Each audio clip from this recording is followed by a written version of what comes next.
Today we are going to be talking about the history of arcades. If you were born in the last 60 years, chances are you've spent some time in your youth at an arcade. So how did we get from this to this? Let's check it out.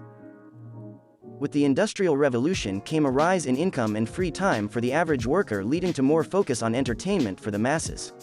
This materialized into amusement parks, vaudeville and later movie theaters, giant department stores, public recreation areas like pools, parks and beaches, and arcades, better known then as amusement parlors or penny arcades.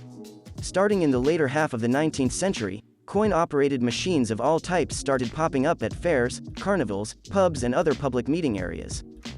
These machines started off as simple mechanical entertainment. Some of these, known as display machines, would simply show a scene or inanimate object come to life when a coin was inserted. Others simply played music. They progressively got more complex, with interaction with the machine becoming a feature. Great early examples of these would be the classic test your strength machines, fortune-telling machines, shock machines, and skee-ball. Most of these still appear in arcade settings today. The beginning of motion picture entertainment started with coin-operated machines as well. First called automatic panoramas and later being known as peep shows, they would eventually be featured in their own entertainment venues called Nickelodeons, featuring a variety of machines displaying different subjects and stories. Around the 1930s through the 50s, these arcade games started getting even more detailed, with the addition of machines with hundreds of moving parts all assembled together to create more complex games. These included baseball, horse racing, and pinball. Early pinball machines actually didn't have flippers and gained a reputation for being a gambling machine, not so different from a slot machine, which were also coming out around this time. Give me a nickel, Danny, I'll show you how to beat this game. Fun fact, pinball would be banned in New York City from 1942 to 76 for this reason. Wait a minute. One bull. Hey, Nick, pay me. I hit the jackpot. In the 50s, 60s, and early 70s, a new type of game, called electromechanical, began appearing in arcades. Now, if you haven't tried any of these out before, they are pretty remarkable given they didn't use computers for their mechanics. Many of these used mirrors, lights, detailed miniatures, along with numerous sensors to create a 3D-like playing field. The 1970s saw the intro of video games. The first video arcade game being Computer Space by Nolan Bushnell. He would later go on to form Atari, one of the biggest video game creators of the late 70s and 80s. Other early video arcade games included Pong, Tank, and Death Race. The late 70s brought classics like Breakout, Asteroids, and Space Invaders. The 70s saw the creation of the classic arcade as most people think of it today, a space filled with coin-operated video cabinets. Video arcades, along with malls and movie theaters, became a staple hangout for teens during this time period. Arcades reached their peak in the early to mid-80s. During this time, you could most easily play a variety of games by going to your local arcade.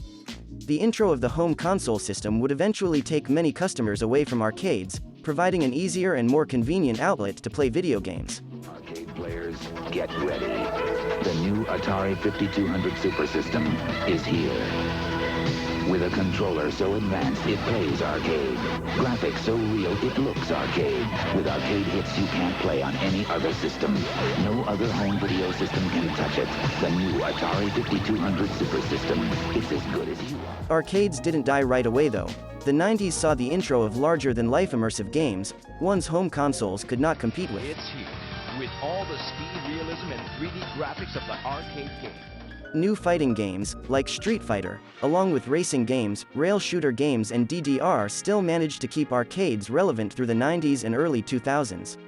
The 90s also saw the rise of entertainment facilities like Chuck E. Cheese.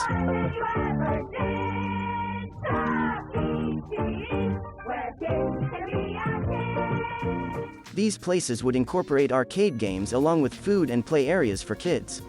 They also further popularized the concept of playing games to win tickets, and then trading in tickets for prizes.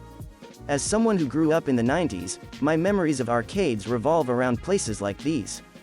DZ Discovery Zone was my personal favorite. I'm going DZ at Discovery Zone. Discover what I can do on my I was less into cabinet games and more into the games that would give out tickets like Smokin' Token. Even though the prizes were basically junk, I had a blast trying to hit jackpots to gain tickets.